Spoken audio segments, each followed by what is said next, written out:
Luck और risk दोनों भाई भाई हैं, लेकिन how do this play role in our life. Luck और रिस्क दोनों मतलब कैसे हमारी ज़िंदगी में आते हैं। और वो एक कहावत है ना, कुछ भी इतना अच्छा नहीं है या इतना बुरा नहीं है जितना लगता है। तो चलो जानते हैं दोस्तों बिल गेट्स और माइक्रोसॉफ्ट की कहानी से। This is chapter 2 by the book the psychology of money.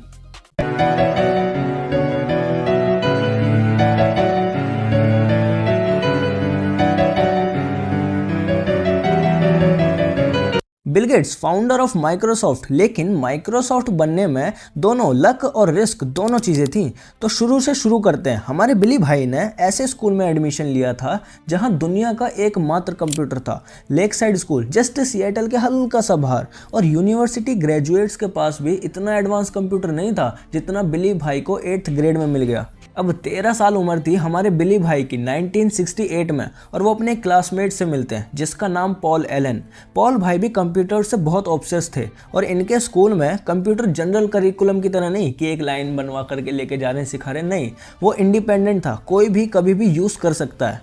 अब ये दोनों बिली भाई और पॉल भाई स्कूल के बाद लेट नाइट तक कंप्यूटर चलाते रहते, और जल्द ही ये दोनों ही कंप्यूटर्स में एक्सपर्ट बन गए। और इन्हीं लेट नाइट के सेशंस में बिली भाई पॉल को एक फॉर्च्यून मैगजीन दिखाते हुए कहते हैं, कैसा लगता होगा यार फॉर्च्यून की 500 कंपनीज को चलाना।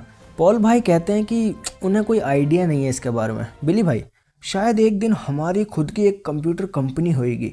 और आज माइक्रोसॉफ्ट $1 ट्रिलियन की वर्थ रखती है। लेकिन इस कहानी का पॉइंट क्या है? Point is luck.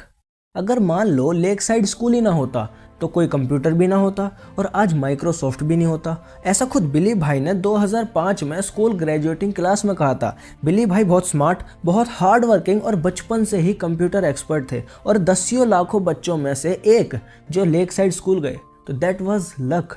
अब बिली भाई के एक और मित्र की बात करते हैं, केंट इवेंस। इन्होंने लक के बहुत करीबी भाई को, रिस्क को एक्सपीरियंस किया। बिली और पॉल भाई माइक्रोसॉफ्ट की सक्सेस के लिए जाने जाते हैं, पर लेक साइड पर एक और शख्स था इस गैंग का, केंट इवेंस। केंट और हमारे बिली भाई बेस्ट फ्रेंड थे 8th ग्रेड में। केंट भाई best of the best student थे क्लास में, और इन दोनों का दिमाग बहुत तेज, फ़ोन पर नंबर्स और पैसों इन सब की बात करते थे। बिली भाई ने अपनी एक डॉक्यूमेंट्री में भी बताया कि उन्हें केंट का नंबर अभी तक याद है, 5257851। पर केंट भाई कहाँ हैं और इनका कहीं जिक्र क्यों नहीं है, और इनके साथ क्या हुआ? तो केंट भी पॉल और बिली भाई की तरह ही स्किल्ड थे कंप्यूटर्स में। अब एक बार स्कूल में क्लास शेड्यूल करने में बहुत दिक्कत आ रही थी, इतनी सारी क्लासेस, इतने सारे बच्चे, कैसे करें? तो इन दोनों ने मिलकर एक प्रोग्राम बनाया जिसने सबको सॉर्ट कर दिया, और वो बहुत चला भी। पॉल भाई की तरह ही केंट और बिली भाई बिजनेस माइंड को एंडलेस एम्बिशन तक लेके गए, और केंट भाई के पास हमेशा एक बड़ा सा ब्रीफ केस होता, जैसे मानो कि लॉयर का ब्रीफ केस हो, और वो सोचते थे कि आने वाले 5-6 सालों में हम क्या होंगे, हम क्या कर रहे होंगे, हम या CEOs होंगे या हम एम्बेसडर्स होंगे, हम क्या कर रहे होंगे, पर जो भी कर रहे होंगे साथ में होंगे, साथ काम करेंगे, साथ आगे बढ़ेंगे। और आज शायद माइक्रोसॉफ्ट के पीछे बिली भाई और पॉल भाई के साथ केंट भाई भी होते हैं। पर हुआ क्या?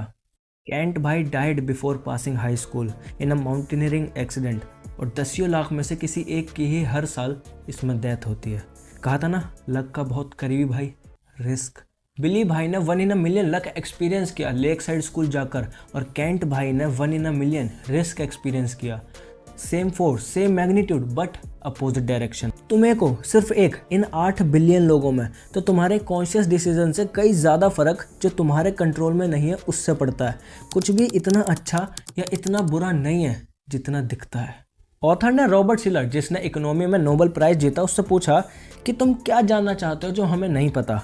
He said exact role of luck in successful outcome. Luck और रिस्क इतने सिमिलर हैं, जब तक एक को नहीं समझ सकते तो दूसरा भी नहीं समझ पाओगे। फेलियर कुछ भी हो सकता है, बैंकरप्सी से लेकर पर्सनल गोल ना मिलने तक, दोनों इक्वली फेलियर है। क्या फेल्ड बिजनेसेस ने अच्छे से ट्राई नहीं किया था, या फिर बुरी इन्वेस्टमेंट करते टाइम अच्छे से नहीं सोचा था, या फिर लापरवाही ज़्यादा हुई कुछ? हाँ, कुछ भी हो सकता है, पर कितनी और मेहनत करनी थी। सब चीज़ परस्यू करना सही है अगर वो 100% से कम सक्सीड है तो, जो बच गया 100% में से, that is what called risk. अब मैंने एक स्टॉक खरीदा, ठीक है, अगले 5-6 सालों में वो कहीं नहीं गया, कबाड़ा हो गया उसका, मतलब मैंने एक गलत डिसीजन लिया था उस स्टॉक को खरीदने से पहले, या फिर 80% इन्वेस्टमेंट सही थी, 80% चांसेस थे कि पैसा बनेगा, लेकिन मैं शायद उस 20% में आया जिसमें रिस्क था। अब क्या मैंने गलती करी या I just experienced reality of risk? अब ये बहुत बड़ी दिक्कत है ये जानना कि क्या लक है और क्या रिस्क जब बात आती है पैसों की। लेकिन ये दो चीजें एक बेटर डायरेक्शन में लेके जा सकती हैं। पहला, be careful who you praise and admire, be careful who you look down upon and wish to avoid becoming. मतलब अरे बताता हूँ ना, कुछ लोग ऐसी फैमिलीज में जन्म लेते हैं जहाँ इनकरेज किया जाता है एजुकेशन को और कुछ खिलाफ होते हैं। कहीं एंटरप्रेन्योर बनने के लिए इनकरेज किया जाता है या फिर जॉब को। कुछ वॉर के टाइम पर जन्म लेते हैं। लेकिन रियलाइज दिस, सभी सक्सेस सिर्फ हार्ड वर्क से ही नहीं मिलती और गरीबी सिर्फ लेजीनेस से। Keep this in mind when judging people including yourself. Number 2, therefore focus less on specific individuals and case studies and more on broad patterns. Studying specific person मतलब जैसे हम एक्सट्रीम एग्जाम्पल को एडमायर करते हैं ना, वैसे the billionaires, the CEOs या फिर बहुत तगड़ा फेलियर जो न्यूज़ में डोमिनेट हो रहा होता है, ये एकदम एक्सट्रीम केसेस है जो कि दूसरों की ज़िंदगी में कम एप्लीकेबल है। ज़्यादा एक्सट्रीम आउटकम हमारी ज़िंदगी में कम अप्लाई होता है क्योंकि ये एक्सट्रीम एंड्स ऑफ लक या फिर रिस्क से आता है। और वो लोग जिनका अपने टाइम पर कंट्रोल है वो अपनी ज़िंदगी में खुश रहते हैं। और ये ब्रॉड और कॉमन ऑब्जर्वेशन है जिससे हम कुछ कर सकते हैं। और हमारे बिली भाई ने कहा है, success is a lousy teacher, it seduce smart people into thinking कि वो कभी हार ही नहीं सकते। जब चीज़ बहुत एक्सट्रीमली सही चल रही हो ना, तो जान लेना ये इतना भी अच्छा नहीं है जितना लग रहा है। You are not invisible. अगर तुम्हें लगता है बॉस ये लक ने मुझे इतनी सक्सेस दी है, तो बिलीव करो लक का दूसरा जुड़वा भाई भी है, रिस्क। तो ये था दोस्तों हमारा चैप्टर 2, लक एंड रिस्क। बताओ आपको कैसा लगा, कमेंट करो, लाइक करो। और हर चैप्टर से आपको नई नई चीज़ें सीखने को मिलेगी। और अगर अभी तक आप गेट आइडियाज़ से नहीं जुड़े हो तो सब्सक्राइब करो जल्दी से। Be the part of Get Ideas, be the family of Get Ideas. और इस बुक की प्लेलिस्ट आपको हमारे चैनल पर मिल जाएगी, उसको आप देख सकते हैं, उसमें से और भी चीज़ें जान सकते हैं। अब आपको सुनाता हूँ दो लोगों की कहानी जो लक को खींच करके लेके गए और रिस्क ने उन्हें रूबरू करवाया असलियत से, जिसमें वॉरेन बफेट सर भी शामिल थे इस कहानी में। तो बताता हूँ, पता चलेगा। गेट आइडियाज़ के साथ चैप्टर 3 में नेवर इनफ।